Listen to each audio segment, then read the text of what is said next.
안녕하세요, 여러분. 저는 밥보다는 빵을, 빵보다는 만두를 더 좋아하는 30대 중반의 여자입니다. 여러분은 뜨거운 김에 푹 쪄낸 촉촉한 만두를 좋아하시나요? 그게 아니면 바싹하게 튀겨낸 군만두를 좋아하시나요? 지금의 저는 세상의 모든 만두를 좋아하지만 그런 저에게 사실은 만두를 아주 끔찍히도 싫어하던 시절이 있었답니다. 저희 집은 국도 근처에 있는 2층짜리 작은 건물에 2층에 위치해 있었습니다. 가파른 계단을 올라가야 했던 저희 집은 학교가 있는 동네와는 거리가 꽤 있었고 애매한 위치 때문에 늘 혼자만 동떨어진 것 같은 느낌의 집이었어요. 그런 저희 집의 1층에는 제가 끔찍이도 싫어했던 만두 가게가 있었습니다. 발 디딜 틈 없이 비좁은 가게 내부에는 언제나 뜨거운 김을 폴폴 뿜어대는 커다란 솥들이 들어차 있었고 그것도 모자라 입구 앞까지 솥들이 자리를 차지하고 있었어요. 그 가게는 매장 안에서 만두를 먹고 가는 손님들은 주로 없었고 도로변을 지나던 낯선 사람들이나 거리가 꽤 떨어진 동네에 사는 아저씨들이 퇴근길에 가족들 먹이려고 포장을 해가기 일쑤였던 곳이었죠. 저는 학교를 마치고 집에 가는 길에도 아침 일찍 등교를 하기 위해 집을 나서는 길에도 사계절 내내 그 뜨거운 김을 가까이 느끼며 지내야 했습니다. 저는 아마 그 만두 가게를 볼 때마다 속으로 생각했던 것 같아요. 차라리 고깃집이 있었더라면 얼마나 좋았을까? 그럼 좋아하는 고기 냄새 맨날 맡을 수 있었을 텐데. 하지만 아쉽게도 저희 집 바로 밑에 있던 그 가게는 고깃집이 아닌 만두 가게였고 그 가게는 심지어 저희 어머니의 가게였답니다. 관심 없는 남의 가게였었다면 만두라는 음식이 그리 싫진 않았을 것 같아요. 다른 사람이 아니라 우리 엄마가 하는 가게였기 때문에 유달리도 제게 미움을 받아야 했던 불쌍한 만두들. 제가 촉촉하고 바삭해서 맛이 좋던 그 만두들을 미워하게 된 것에는 그럴 만한 계기가 있었습니다. 장사가 무척이나 잘 되던 저희 어머니의 만두 가게는 늘 바빴고 손님들로 북적였어요. 혼자서 저를 키우시느라 인건비마저 아끼고자 하셨던 저희 어머니께서는 그 많은 만두들을 늘 혼자의 손으로 만드셨어요. 그러니 가게가 바쁘다고 좋아할 일이 아니었습니다. 어머니께서는 바로 위층이 당신의 집임에도 불구하고 집에 들어오실 시간이 없을 정도로 바쁜 나날을 보내셨습니다. 새벽 일찍 가게로 나가 청소와 그날 하루 판매할 만두를 만드는 일을 시작하셨고 밤 늦은 시간에는 가게 문을 닫은 후에도 여전히 부엌 한편에서 다음날 팔아야 할 속재료들과 만두피를 준비하셔야 했거든요. 그러니 아주 어린 나이부터 쭉 저는 혼자 보내는 시간이 많았습니다.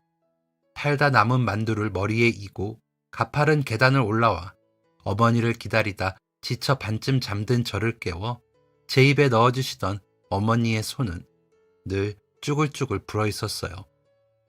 어린 나이에는 어머니의 손에 잡힌 불어터진 주름들보다 남들처럼 엄마와 함께 보낼 수 있는 시간이 없다는 것이 싫어서 그래서 만두 가게가 싫었던 것 같아요. 크고 나서는 물론 하루 종일 만두 가게만 붙들고 사시는 어머니의 하루가 안타까워서 그 가엾은 인생이 속상해서 만두 가게를 싫어했고요. 죄 없는 만두는 그렇게 제가 자라는 내내 저에게 미움의 대상이 되었답니다. 어머니께서 그토록 만두 가게에 열과 성을 다하셨던 것은 아이러니하게도 바로 저 때문이었습니다. 어머니의 곁에 유일하게 남은 단 한 명의 가족이 저였거든요. 제가 부모님과 겨우 대화를 시작할 수 있게 되었을 무렵 저희 아버지께서는 세상을 떠나셨어요. 어쩌면 살아있었더라면 지금 제 옆에서 가장 친한 친구가 되어 있을지 모를 제 동생과 함께 말입니다. 이제 막 걸음마를 뗀 동생을 태우고 가던 아버지의 차량에 들이닥친 불의의 사고 때문이었습니다. 그 후 어머니께서는 사람의 모습이 아니었습니다. 퉁퉁 부어버린 어머니의 얼굴을 보고 있으면 어린 제가 엄마 어디 갔냐고 울부짖을 정도였어요. 그날의 장면들이 자세히 떠오르진 않지만 눈에 생기를 잃은 채 텅 비어버린 사람처럼 멍하니 앉아서 울기만 하던 어머니의 얼굴이 어렴풋이 기억납니다. 그 기억이 아무리 어렴풋하다고 해도 아마 저는 영영 기억에서 지워내지 못할 장면이 아닐까 생각해요. 그만큼이나 어머니께서는 고통스러워하셨고 제대로 된 이유도 감정도 잘 알지 못하던 저는 어머니의 그런 모습이 두려워 공포심을 품고 따라 울기 바빴으니까 말입니다. 그런 잔인한 시간들 후에도 저희의 시간은 마치 예정되어 있었다는 듯이 잘도 흘러갔습니다. 그전까지는 제법 통통하고 건강해 보이던 어머니께서는 살이 쏙 빠져 마른 몸이 되시고 말았지만 말이에요. 시간이 잘 흘러갔고 그렇게 저희는 무슨 일이 있었냐는 듯 살아가야 했습니다. 물론 사랑하는 남편과 아들까지 잃은 어머니의 마음은 그렇지 못하셨겠죠. 그래서 어머니께 참 감사합니다. 한순간에 사랑하는 두 남자를 잃은 어머니께서 절망감에도 두려움과 막막함에도 결코 저의 손을 놓지 않으셨으니까요. 물론 그 감사한 마음을 너무 늦게 깨달아 버렸다는 것이 저의 큰 죄악입니다. 왜 하필 만두가게야? 고깃집도 있고 통닭집도 있고 하다못해 슈퍼도 있는데 왜 하필 만두냐고. 그리고 학교랑은 또 왜 이렇게 멀리 살아야 하고 왜 매일 이 계단으로 집에 올라가야 하는 건데. 사춘기 시절 어머니께 마음의 비수가 될 만한 말들을 서슴없이 쏟아대는 쓰레기였습니다. 그렇게나 바쁘신 시간을 쪼개어 삼시세끼 밥을 다 챙겨주시고 빨래며 집안일까지 다 해내셨던 어머니의 수고스러움을 전혀 몰랐거든요. 엄마한테 그러면 안 된다. 일러주던 친구들의 말도 기분 나쁘게만 들렸습니다. 네가 몰라서 그런다고, 겪어본 적 없어서 그런다고, 모르면 말을 말라고 도리어 친구들에게 성질을 부리곤 했었어요. 그 시절 어머니께서 저를 먹여 살리기에 자신 있었던 것은 아무것도 없었다고 합니다. 공주처럼 자라 아버지를 만나서 가정을 꾸렸던 어머니께 생기를 책임지던 가장의 죽음은 막막한 세상에 맨발로 뛰어 들어가야 하는 가슴 시린 일이었어요. 그래도 제 끼니를 챙기기 위해 뭐라도 사보겠다고 시장에 들르셨던 어머니의 눈에 작은 리어카를 끌고 마실 것을 팔던 젊은 아주머니가 들어왔다고 합니다. 아무 말도 없이 그냥 리어카를 하나 끌고 시장을 걷기만 하는데도 여기저기서 장사꾼들이 하나둘 손을 들고 커피며 차를 주문하는 모습을 보고 번뜩 생각이 떠오르셨던 모양이에요. 시장에서 장사를 해야겠다. 그 짧은 장면 하나로 그 생각까지 미쳤을 때 어머니께서는 곧장 깨달으셨다고 합니다. 당장 자신 있게 할 수 있는 장사가 없다는 것을요. 그런데 그때 냉동실 깊숙한 곳에서 미처 정리되지 못했던 오래된 냉동만두가 나왔다고 해요. 유통기한이 얼마 남지 않은 아주 오래되어 한 알 한 알 얼음이 달라붙은 상태였다던 만두. 어머니께서는 에라 모르겠다 하는 심정으로 그 만두를 쪄서 새벽 일찍 시장으로 나갔다고 합니다. 당장 끌고 다닐 리어카 하나도 없으셨던 어머니께서는 제 동생이 타고 다니던 보행기에 박스 하나를 얹어 개조를 해 그거를 밀고 다니셨다고 해요. 그럼 시장 사람들이 저 인간이 뭘 하는 건가 싶어 흘끔 곁눈질을 하다가 얼렁뚱땅 만든 종이 박스 안에 김이 폴폴 나는 냉동 만두가 들어있는 걸 보고서 혀를 쯧쯧 차더랍니다. 세댁, 어쩌다 이러고 있어? 어설픈 장사꾼의 모습에 파는 음식마저 녹록지 못한 어머니를 수상하고 또 이상하게 여겼던 시장 할머니들의 관심 덕에 그날 가져갔던 만두는 다 팔아버릴 수 있었지만 정작 다음날 판매할 만두를 구할 수가 없었다고 해요. 냉동 만두를 다시 사서 팔자니 타산이 맞지 않았던 것입니다. 그렇다고 시장통에 아기 보행기를 끌고 다니며 만두 하나에 말도 안 되는 가격을 붙여가며 장사를 할 수는 없으셨을 테니까요. 냉동고를 막 뒤져보시던 어머니께서는 더 이상 어설프게 내다팔 그 무엇도 없다는 것을 깨닫고 고민에 빠지셨던 거예요. 그렇게 오랜 시간 고민하지도 않고 본격적으로 만드시게 된 음식이 만두였습니다. 그냥 처음 냉동실에서 그 오래된 냉동만두를 발견했을 때의 기분을 잊고 싶지 않았어. 앞으로 평생 그 절실함을 기억하면서 살고 싶었어. 내가 이렇게라도 절실하게 살아야 먼저 보낸 너희 아빠랑 희준이한테 덜 미안할 수 있을 것 같아서. 어머니께서는 제가 묻지도 않은 이야기들을 종종 들려주셨습니다.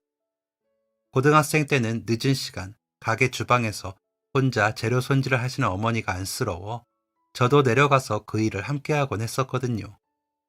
요리도 모르고 만두도 몰랐던 제가 손을 거들어드린다고 해도 그게 얼마나 도움이 되었을지는 모르겠어요.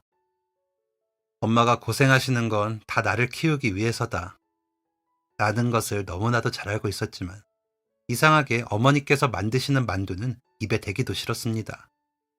초, 중, 고등학교를 지나오면서 그런 어머니의 인생이 죄송스럽고 가엾기는 했었지만 만두에 대한 미운 마음은 사그라지지 못했어요. 만두는 죄가 없었지만 만두는 여전히 모두에게 인정받으며 훌륭한 맛을 선사하고 있었지만 그렇게 만두라도 미워해야 제 마음이 괜찮을 것 같았어요. 물론 멍청하고 한심했던 생각이었지만 말입니다. 그때는 그렇게라도 만두를 미워해야 제 스스로 덜 미안하다 생각했던 것 같아요. 바보 같은 생각이었죠. 그렇게 시장통에서 갓난아이가 타는 보행기를 엉뚱하게 개조해 맛없는 만두를 사람들에게 팔기 시작했던 어머니께서는 가장 사랑하는 딸에게는 인정받지 못했지만 많은 사람들에게 인정을 받는 만두가게 주인이 되었습니다. 가격이 저렴하고 맛있는 만두가게. 가끔 텔레비전의 한 유명 프로그램에서 찾아와 가게를 소개하고 싶다고 제안을 해오기도 하고 텔레비전 외에 다른 매체에서도 가게를 불쑥불쑥 찾아와 명함을 남기고 가곤 했지만 어머니께서는 늘 한결같은 거절을 놓으셨어요. 저는 어머니가 물론 이해가지 않았습니다. 더 유명해질 수 있는데 그럼 혼자 하루 종일 고생하지 않으셔도 직원을 쓸 정도로 돈을 벌게 되실지도 모르는데 어머니께서는 절대 그것만은 못하신다 하셨어요. 그런 곳에 잘못 쏘게 되면 타지 사람들이 몰려들지도 모르고 그럼 우리 동네 사람들한테 만두 먹을 기회가 줄어들지 모르잖아. 내가 지금 여기서 장사를 할 수 있었던 것도 다 동네 사람들 덕분에 가능한 일이었는데 어머니께서는 늘 말끝마다 고마운 동네 어르신들에 대한 말씀을 하시곤 하셨습니다. 앞서 이야기 드린 것처럼 시장통에서 엉망으로 장사를 시작하셨던 어머니께 시장통 할머니들의 온정이 없었더라면 가게를 차릴 수 없었을 것이라는 게 어머니의 말씀이셨어요. 물론 맞는 말씀이었습니다. 말도 안 되는 걸 가져다 파는 어머니께 이걸 이렇게 하면 맛있더라. 이건 이렇게 해봐라 하시며 은근슬쩍 해주셨던 한마디 한마디가 결국 어머니께 피가 되고 살이 되었으니까 말이에요. 만두가 맛이 없다 하시면서도 늘 어머니의 보행기에는 남은 만두가 없었다고 했습니다. 맛이 없어도 말도 안 되는 행색을 하고 시장을 돌아다니는 어머니를 안쓰러워하셨던 할머니들의 온정이었던 것입니다. 그러니 어머니께서는 만두가게를 차리고 그 만두가게에 손님들이 줄을 서는 지경이 되었음에도 동네 어르신들에 대한 고마운 마음을 놓지 못하시는 것이 당연했습니다. 그런 베풀물 받으셨던 어머니의 마음은 어떠셨는지 모르지만 어머니께서는 동네 사람들에 대한 애정을 거기서 멈추지 않으셨습니다. 철이 없고 어렸던 그때 그 시절, 만두가 싫다며 고약한 소리를 해대던 저의 행동에 결정적인 이유가 되어버린 사건들이에요. 어머니께서는 어려운 시절 도움을 받았던 기억 때문에 어려운 사람들을 보면 그냥 지나치지 못하는 성격이었습니다. 아니 그러니까 이걸 왜 내가 들고 가야 하냐고. 고래고래 소리를 지르며 싫다고 어머니의 손을 뿌리치는 저를 어머니께서는 어르고 달래어가며 억지로 손에 만두 보따리를 쥐어주시곤 했었어요. 저희 학교가 시골 학교이기도 하고 근처에 어렵게 사는 집들이 많아 저희 학교에도 어려운 친구들이 많았었거든요. 소풍이나 어디 체험학습이라도 떠나거나 학교에 아주 작은 행사라도 있다 하면 어머니께서는 만두를 한 보따리 싸서 제 머리 위로 이어주시곤 했습니다. 키가 크고 힘이 세지면서 더 이상 창피한 보행기는 끌고 다니지 않아도 되는 상황이 되었지만 도리어 머리 위에 세숫대야만큼이나 큰 보따리를 짊어지고 학교를 가야 하는 상황은 더 최악이었어요. 창피하고 미칠 노릇이었습니다. 그래도 어머니의 고집은 끝내 꺾을 수가 없었습니다. 너는 그렇게 끔찍하게 싫어하는 엄마 만두, 너희 반 은정이랑 채석이는 얼마나 좋아하는 줄 아니? 그렇게 좋아하는 만두 한 달에 한 번도 쉽게 못 사 먹는데 이럴 때 친구 엄마가 만두집 사장이니 얼마나 좋아? 너 먹으라고 주는 것도 아니고 친구들하고 먹으라고 주는 건데 왜 그렇게 싫다는 거야? 너 안 가져가면 엄마 그 만두 그대로 쓰레기통에 다 버릴 테니까 그렇게 알아. 제가 아무리 만두에 화풀이를 하고 창피함에 몸부림을 치더라도 어머니께서 하시는 말씀이 다 옳은 소리라는 걸 이미 다 알고 있었으니까요. 차마 거역할 수 없는 어머니의 말씀에 저는 싫어서 온갖 짜증과 행패를 부리다가도 끝내는 머리에 만두 보따리를 들고 학교를 향했죠. 친구들은 그런 저를 부러워했습니다. 너무너무 맛있다고. 너는 엄마가 매일 이렇게 맛있는 만두 해주는 거냐고. 저는 그런 말들이 하나도 고맙지 않았어요. 참 못난 시절이었습니다. 무슨 행사가 있다고 하면 언제나 가장 먼저 발벗고 나서서 당신 몸 상하는 줄도 모르고 열심히 만두를 만들던 어머니. 저를 위해 선택해야 했던 어머니의 삶의 방식이기도 했지만 어쩌면 어머니 당신께서 어떻게 해서든 살아가기 위해, 살기 위해 묵묵해질 수밖에 없었던 것이었는지도 모르겠습니다. 무엇 하나에 미치지 않으면 버티기 힘드셨던 것이 아닐까요? 만두에 미친 사람처럼, 아니, 동네 사람들에게 만두를 쪄다 바치는 것에 미친 사람처럼 그렇게 어머니께서는 매일매일 만두를 만드셨어요. 그 고마운 정성에 저는 고등학교 공부를 다 마치고 대학까지 갈 수 있었습니다.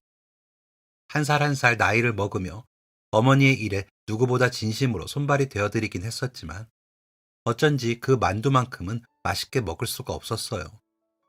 맛이 없어서 그런 것도 아니고 평소에 만두를 싫어했던 것도 아니니 어머니께서는 그게 내내 마음에 걸리셨겠죠. 그러던 제가 만두를 다시 먹게 된 것은 대학교 2학년 때였습니다. 어머니 품에서 떨어져 타지에서 대학 생활을 하면서 그곳에서의 생활이 아주 익숙해져 있던 때였어요. 처음에는 자주 찾아가던 본가에 점점 발길을 끊게 되고 나중에는 학교 생활하느라 바쁘다는 핑계로 어머니께 연락도 잘 드리지 못했습니다. 그러다 한 번은 어머니께서 제가 있는 기숙사로 택배를 보내오셨는데 그게 저한테는 엄청 커다란 충격이었던 것 같아요. 제발 만두만 아니어라 하고 기대를 하며 열어본 하얀 아이스박스 안에 꼼꼼하게 포장되어 배송된 그 택배의 정체는 찐빵이었습니다. 정말 만두를 보내지 않은 것이었어요. 아이스박스에 빼곡하게 채워진 얼린 찐빵에는 어머니께서 직접 손으로 모양을 내신 것이 틀림없는 흔적들이 남아 있었습니다. 물론 제 눈에만 보이는 것이었지만 저희 어머니께서 만드신 것이 분명했어요. 아무런 메모 한 장도 없이 연락 한 통도 없이 달랑 도착한 찐빵이 의아하고 당황스러웠던 저는 확인하자마자 어머니께 전화를 걸었습니다. 어머니께서는 기다렸다는 듯 밝은 목소리로 전화를 받으셨어요. 문득 어머니께 먼저 전화를 드린 것이 2달 전이라는 사실이 생각나 어머니의 목소리를 듣자마자 울컥하고 눈물이 차올랐어요. 그래도 우는 목소리를 들려드리고 싶진 않아 헛기침을 하며 잠긴 목을 깨웠습니다. 엄마, 택배 이거 뭐야? 어머니께서는 한참 웃는 소리를 내시다가 택배를 보내야만 우리 딸의 목소리를 들을 수 있는 거냐며 토라진 말씀을 하셨어요. 그 말씀에 죄책감이 들어 또 눈물이 차올랐지만 우는 소리를 들려드리고 싶지 않은 마음에는 변함이 없었습니다. 사랑하는 딸이 눈물을 흘리길 바라는 마음으로 하신 소리는 아닐 테니까요. 희연이 네가 어릴 때부터 엄마 만두는 입에도 안 대니까. 야, 다른 사람들은 하나같이 엄마 만두가 맛있다고 난리인데 정작 가장 먹이고 싶은 딸이 싫다 하니 속상했어. 그렇다고 먹기 싫다는 만두를 억지로 먹일 수도 없는 노릇이고. 근데 얼마 전에 너만한 여자애들이 편의점에서 찐빵을 호호 불면서 먹는 게 눈에 보이는 거야. 그걸 보는데 엄마가 너한테 어찌나 미안하던지. 우리 딸은 밥보다 빵을 더 좋아하던 꼬마였는데 만두가 아니라 찐빵 가게였으면 우리 딸이 참 좋아했을 텐데. 그래서 엄마가 찐빵 만들어 보냈어. 우리 딸 희연아, 찐빵은 먹을 거지? 냉동실에 넣어두고 먹고 싶을 때마다 하나씩 전자레인지에 돌려 먹어.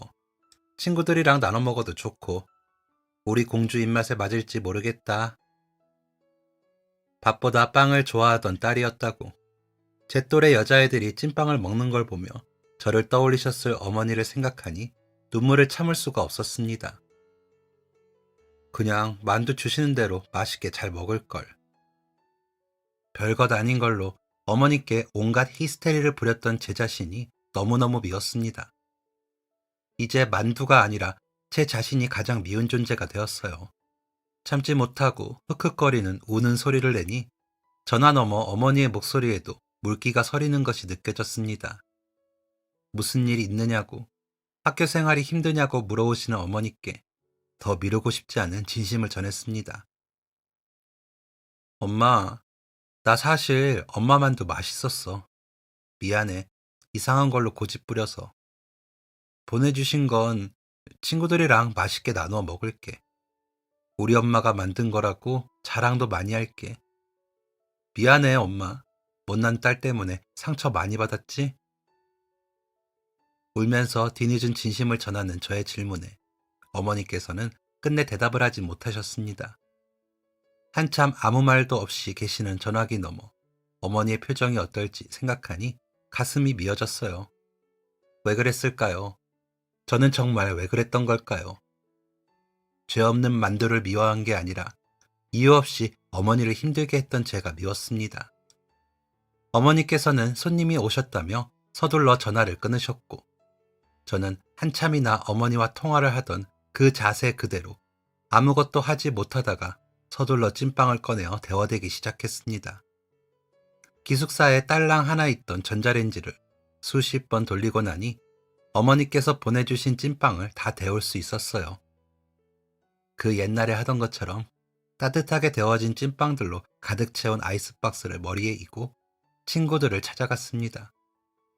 본가에서 어머니께서 직접 만드신 찐빵이라고 너희들하고 나눠 먹으라고 보내주셨다고 동기들뿐만 아니라 선배들까지 찾아가 일일이 하나하나 전해주었어요. 생소한 광경에 몇몇이 이상한 표정으로 저를 바라보는 것도 알았지만 하나도 창피하지 않았습니다. 그동안 어머니께서 만드신 만두를 창피해했던 저에 대한 뒤늦은 반성이었어요. 다음 날 저는 전화를 걸어 어머니께 말씀드렸어요. 주말에 집에 내려가겠다고 말입니다. 그리고는 집에 도착하자마자 어머니의 만두를 맛보았습니다. 정말 맛있었어요. 어머니께서는 허겁지겁 만두를 먹는 제 머리를 쓰다듬으며 웃으셨어요. 희연아, 엄마 상처 하나도 안 받았어. 정말이야. 이렇게 만두 맛있게 먹는 딸이 세상에 어디 있다고 엄마가 상처를 받겠어? 그러니까 이제 잊어버려. 엄마는 지금 세상 누구보다 행복하거든.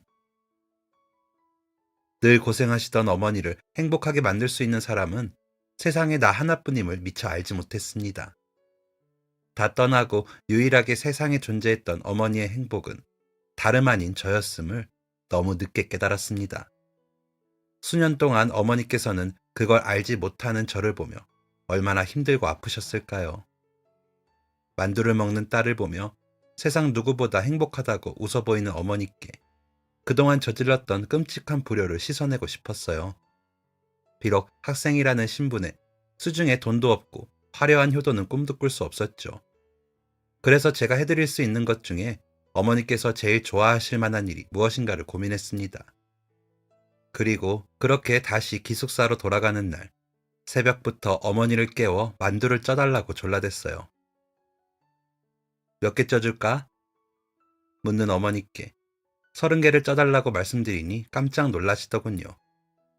차라리 찌지 말고 그냥 가져가서 먹고 싶을 때마다 익혀 먹으라고 하시면서 말입니다. 한꺼번에 쪘다가 냉장고에 넣어두면 시간이 지나 상할 것이라고 말이에요. 하지만 제 생각은 달랐습니다. 제가 다 먹을 생각은 아니었거든요. 기숙사에 마땅히 만두를 찔 도구가 없기도 했었고 친구들에게 이왕이면 어머니께서 직접 쪄주신 만두를 맛보게 해주고 싶었습니다. 그게 아니라 친구들하고 나눠 먹으려고. 도착하자마자 바로 먹을 거니까 괜찮아. 그렇게 안 된다고 만류하는 어머니를 모른 채 하고 저는 손잡이가 달린 냄비에 찐만두를 차곡차곡 담아 버스에 올랐어요. 버스 창문에 어렴풋이 비친 제 모습이 조금 우스꽝스럽긴 했지만 꼭 친구들이 맛있어 했다는 말을 어머니께 전하고 싶었습니다. 그리고 역시나 예상했던 대로 친구들은 어머니의 만두를 맛있게 먹어주었어요.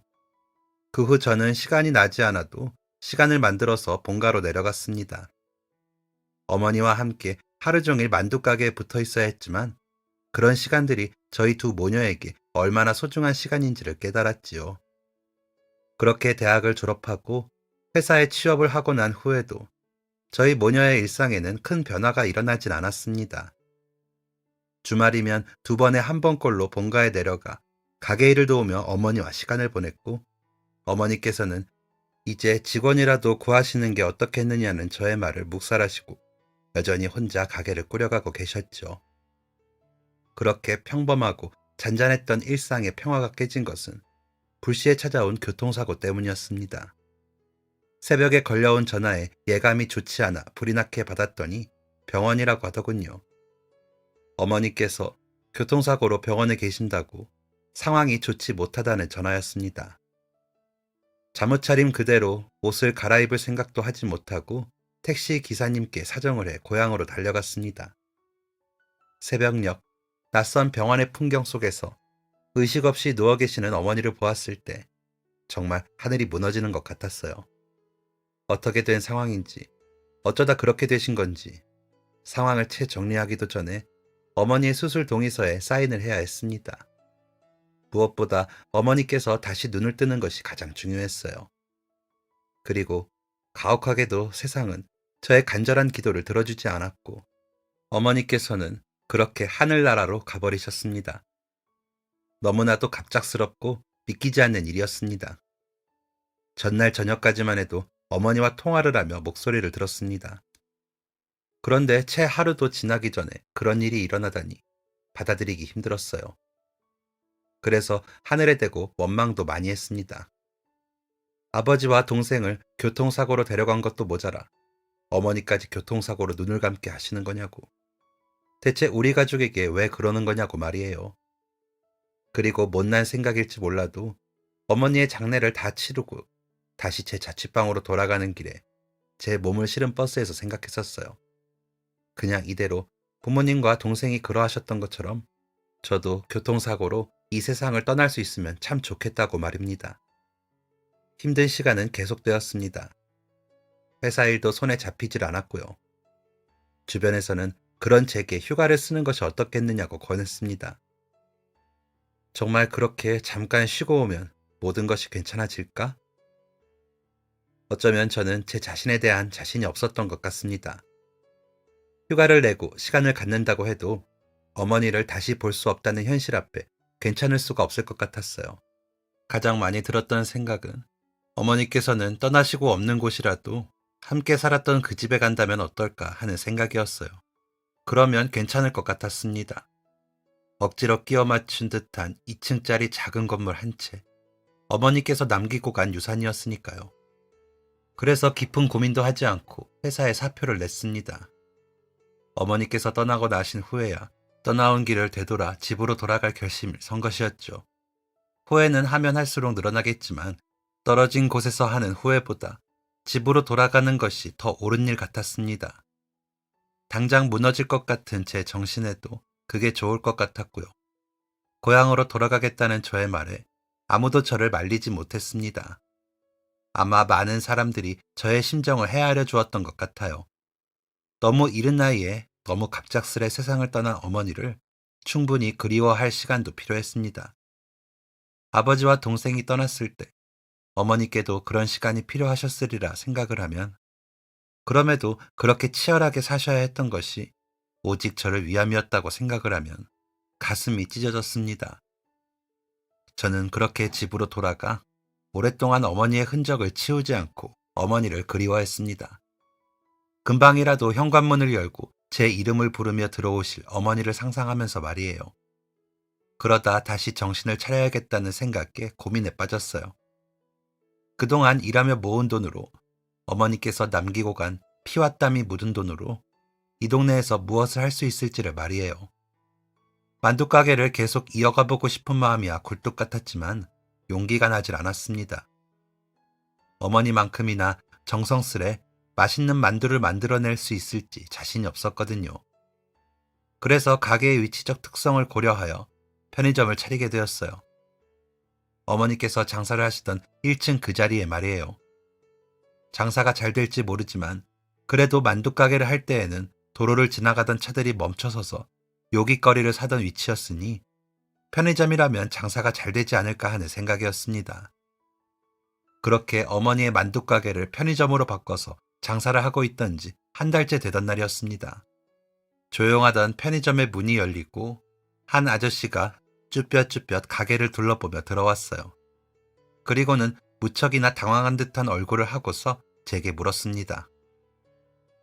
여기 만두집 없어졌나요? 원래 만두가게였잖아요. 어머니의 만두가게를 아는 손님인 것 같았습니다. 편의점으로 바꾼 이래로 처음 만나는 경우라 반갑기도 하고 씁쓸하기도 한 마음이 들었어요. 고개를 끄덕이며 한 달쯤 전부터 편의점으로 바뀌었다고 대답을 했더니 그 아저씨가 무척이나 좌절하기 시작했습니다. 아휴, 이거 큰일 났네. 혹시 다른 데로 옮긴 건가요? 어디로 가셨는지 알 수가 없을까요? 정말 절망스럽다는 듯 간절한 표정의 그 아저씨의 질문에 뭐라고 답을 해야 할지 모르겠더군요. 그냥 솔직하게 말하지 않으면 안 될 것 같았습니다. 그래서 여전히 입 밖으로 꺼내기 힘든 마음을 꾹 누르며 아저씨께 말했어요. 제가 만두가게 딸이었고 얼마 전 어머니께서 돌아가셨다고 말입니다. 그랬더니 아저씨가 진심으로 안타깝고 속상해하며 말했습니다. 저희 어머니께서 이 집 만두만 드시겠다고 식음을 전폐하고 계세요. 그래서 칼같이 주기를 지키지는 못하더라도 한 달에 한 번꼴로 꼭 여기 와서 만두를 사갔었는데 저희 어머니의 만두만 드시겠다고 식음을 전폐하기까지 하시다니 저도 놀라지 않을 수가 없었어요. 어머니께서 돌아가신 이야기를 전해야 한다는 슬픔은 잠시 뒤로 하고 아저씨의 상황에 귀를 기울였습니다. 그렇게 알고 보니 그 아저씨의 어머니와 저희 어머니는 작은 인연이 있는 사이였더군요. 몇 년 전 그 할머니와 아들은 친척의 장례식장을 다녀오는 길에 화장실 용무가 급해져 급히 어머니의 만두가게 앞에 차를 멈춰 세웠다고 했습니다. 커다란 솥에 만두를 찌던 어머니께 다급하게 다가가 화장실을 이용할 수 있느냐고 물으셨다고 해요. 할머니께서 그렇게 말씀하시니 어머니께서는 당장 문을 열고 화장실로 안내해드렸고 얼마 후 화장실에서 나오신 할머니께서 어머니께 그러셨다는군요. 장사 중인 가게의 화장실을 이용했으니 이용료를 지불하겠다고 말입니다. 어머니께서는 제 예상대로 그게 무슨 소리냐고 그런 건 받지 않는다고 한사코 거절을 하셨나 봐요. 근데 그 언쟁이 좀 길어졌었나 봅니다. 서로 끝까지 사용료를 내겠다고 하고 끝까지 거절을 하며 실랑이를 펼쳤다고 해요. 한참 옥신각신을 하다 어머니께서 할머니의 고집에 두 손 두 발을 들고 그렇게 말씀하셨다고 합니다. 아유, 이 어르신 고집 못 걷겠네 정말. 그럼 이용료 받을 테니 만두라도 가져가세요. 그건 괜찮으시죠? 생긴 건 못나도 저희 집 만두 맛있어요. 제가 드릴 건 만두뿐이네요. 가져가서 드셔보세요. 어머니께서는 결코 지지 않으시고 할머니께 이용료를 받는 대신 만두를 싸드렸다고 했어요. 그 대목에서 어머니의 말투가 떠올라 웃음이 났습니다. 말씀은 그렇게 하셔도 속으로 그 할머니 때문에 무척 당황하셨을 것이 눈에 환했거든요. 그렇게 저희 어머니의 고집에 할머니께서도 못 이기는 척 만두를 받아가셨다고 해요. 그런데 그 만두가 할머니 입맛에 잘 맞으셨던 것입니다. 할머니께서는 저희 어머니의 만두 맛을 잊지 못하셨고 그 후로는 멀리서 가끔 아드님이 찾아와 만두를 사가셨다고 해요. 늘 제가 올 때마다 제 얼굴을 기억하시고는 두 번쯤면 맛이 없으니 집에 가서 쪄먹으라며 조리 안 된 만두를 포장해 주셨어요. 사소한 부분인데도 정말 차이가 있더라고요. 저희 어머니께서 그 만두를 정말 좋아하셨어요. 어머니 성격에 당신의 만두를 좋아해 주시던 손님에게 조금이라도 더 맛있는 상태로 마음을 전하고 싶었던 것 같았어요. 그 사소한 것을 아저씨는 기억해 주고 있었고 말입니다.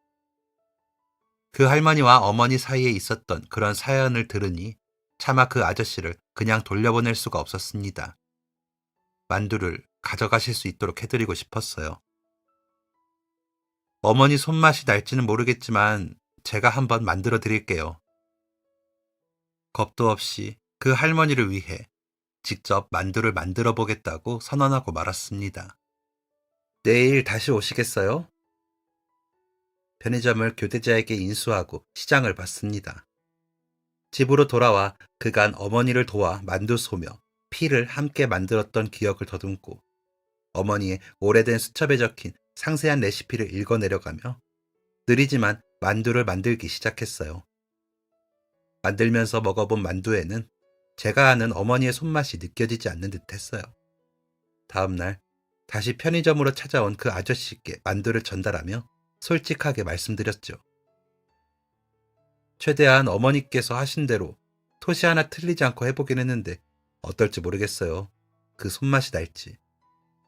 그래도 이렇게 찾아와 주신 게 너무 죄송하고 감사해서 빈손으로 가시게 할 수는 없잖아요. 만두를 받아든 아저씨는 제게 연신 고맙다는 인사를 하셨습니다.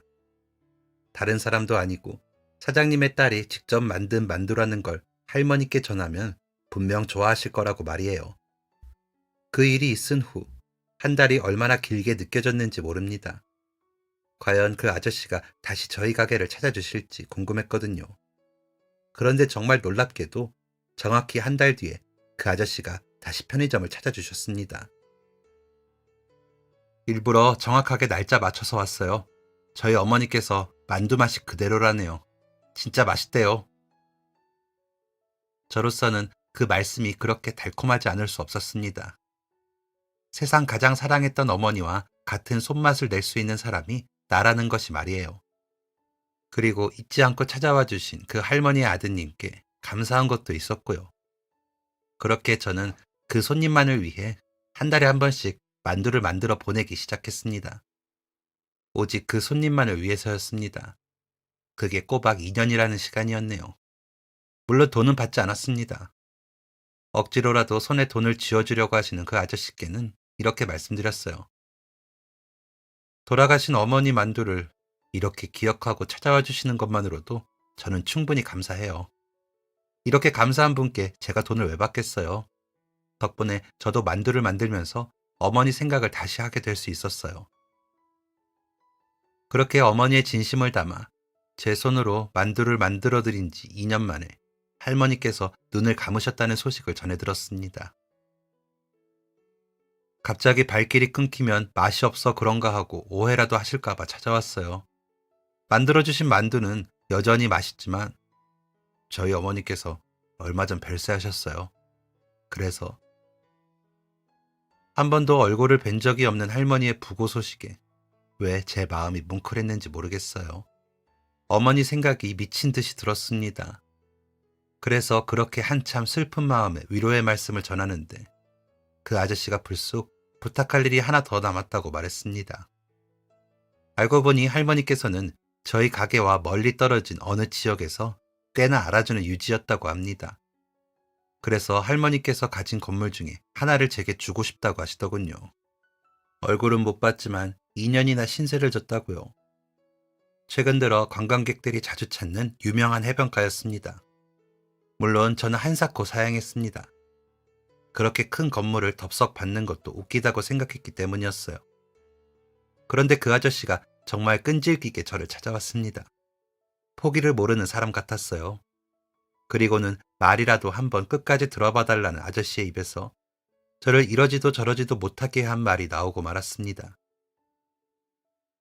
돌아가신 어머니의 유언이었습니다. 그게 아니면 이 나이 많은 아저씨가 젊은 편의점 사장님한테 이렇게까지 매달려가며 살해를 하려고 왜 하겠어요. 부담스러운 마음 100번이고 이해하지만 그 유언을 지켜드리지도 못하는 못난 아들로는 만들지 말아줬으면 해요. 할머니의 유언이라는 말, 아들로서 그 유언을 지키고 싶다는 아저씨의 말씀이 제 마음을 움직였습니다. 아저씨의 말씀을 들으니 제가 뭐라고 그걸 거절하고 있나 하는 생각이 들었어요. 그건 전부 다 제가 아니라 어머니께 가는 마음임을 알면서 사양한답시고 아저씨를 곤란하게 만드는 것도 도리가 아니라고 생각했습니다. 그래서 결국 오랜 고민 끝에 저는 그 건물의 새로운 주인이 되었습니다. 고향의 그 가게처럼 그 건물 1층에는 편의점을 운영하고 2층에서는 어머니의 레시피대로 만두를 만들었어요. 저를 순식간에 알부자로 만들어주신 그 할머니께서 좋아하셨던 만두를 그 할머니 동네의 다른 사람들의 기억 속에도 널리 알리고 싶은 마음이었습니다. 그 할머니의 아들이라는 그 아저씨는 그 후로도 종종 가게를 찾아와 할머니께서 좋아하셨던 만두를 드시고 가셨어요. 그 만두는 그저 제게만 추억이 있는, 제게만 엄마를 떠올리게 하는 매개체일 줄 알았습니다. 하지만 어쩌다 보니 이제는 어머니의 만두를 먹으며 엄마를 떠올리는 사람이 저 말고도 하나 더 늘게 된 것입니다. 늘 먼 거리를 기꺼이 달려와 엄마를 위해 만두를 포장해 가시던 아저씨의 마음에 조그마한 위로가 될 수 있었기를 오늘도 어머니의 정성이 들어간 만두를 찌며 바랐습니다. 고향집은 고향집 그대로 두고 저는 새로 시작한 가게에서 대부분의 시간을 보내고 있어요. 새로운 동네에서 좋은 사람을 만나 사랑에 빠지기도 했지만 고향집에 찾아가는 것은 잊지 않고 있습니다. 편의점은 동네에 믿을 만한 분에게 세를 주었어요. 그래야 그 핑계로라도 고향집을 자주 찾을 수 있을 것 같았거든요. 완전히 떠나온 듯이 빈집이 되도록 만들고 싶진 않았습니다. 그리고 한 가지를 더 하게 되었어요. 기회가 주어졌으니 더 열심히 그리고 더 널리 어머니의 만두를 알리고 싶다는 생각에 저희 만두에 택배 서비스를 도입하고 싶었어요. 그리고는 꽤 오랫동안 전문가들과 연구한 끝에 육즙을 최대한 잃지 않는 냉동만두를 개발하는 것에 성공했답니다. 그 만두는 가장 먼저 고향의 어르신들 앞으로 배송이 나갔습니다. 모두가 맛있게 드셨다는 소식을 전해 듣고 나서야 택배 배달을 본격적으로 시작하게 되었습니다. 자주 드시던 분들의 입맛에 맞는 것이 제게는 일종의 시험 통과 같은 것이었던 것이죠. 그렇게 고향에는 정기 배달을 하고 있습니다. 아주 가끔 고향에 내려갈 때면 냉동 만두보다야 훨씬 더 맛있을 수밖에 없는 직접 찐 만두를 가지고 내려가기도 하고 말이에요. 제가 그렇게 하는 이유는 물론 있습니다. 아직 동네엔 저희 어머니께 온정의 손길을 내밀어 주셨던 할머니들이 살고 계신답니다. 그분들에게도 저희 어머니의 만두가 오래오래 기억되기를 바라는 마음도 있고 무엇보다 지금의 제가 있는 것도 시작은 모두 그 할머니들 덕분이었기 때문이에요. 어머니의 평생이 담긴 만두가게를 없애고 그 자리에 편의점을 운영하려던 저에게 주어진 황금 같은 기회를 제가 잘 잡고 있는 것인지 모르겠습니다. 평범했던 어느 날, 어느 할머니의 급한 용무를 도와드리고 실랑이를 하셨던 어머니 덕분에 저는 지금 돈 버느라 바쁜 딸이 되어 있습니다. 어머니께서 그러하셨던 것처럼 저도 어려운 사람들을 돕고 주변 사람들을 한 번 더 돌아볼 줄 아는 사람이 되어보려고 합니다. 그 할머니께서는 어쩌면 알고 계셨는지 모르겠습니다. 단순히 만두가 맛있어서가 아니라 모든 사람들에게 따뜻하고자 했던 어머니의 숨은 마음을 이미 보셨던 것인지 모르겠습니다. 지금까지 사연 들어주셔서 감사합니다. 사연이 재밌으셨다면 구독과 좋아요를 눌러주세요. 감사합니다. 안녕히 계세요.